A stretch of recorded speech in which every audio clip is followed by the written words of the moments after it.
ताकद त्यांच्या सोबत असेल? नाही, नाही. त्यावेळेला काय होतं, की त्यावेळी हळवणकर स्वतंत्र भाजपच्या तिकिटावर निवडून उभा राहिलेले होते. पण यावेळेला त्यांना आव्हाड्यांना भाजपची म्हणजे हळवणकरांची सुद्धा साथ मिळाल्यामुळे कदाचित ते चांगल्या मतदानाने निवडून येतील असं पहिल्या कालावधीत लक्षात येते आपल्या. नक्कीच जर आपण पाहिलं तर या ठिकाणी भाजपचे राहुल आव्हाडे 4,000 मतांनी आघाडीवर आहेत आणि राष्ट्रवादी शरदचंद्र पवार गटाचे मदन कारंडे हे पिछाडीवर असल्याचं चित्र या ठिकाणी पाहायला मिळतंय.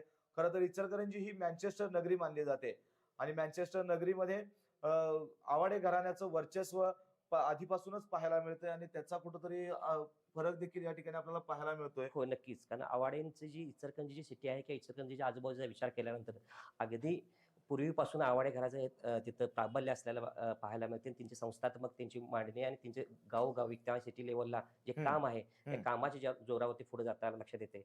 2019च्या इलेक्शनला ते अपक्ष म्हणून उभा राहून सुद्धा आव्हाडे निवडून आलेले.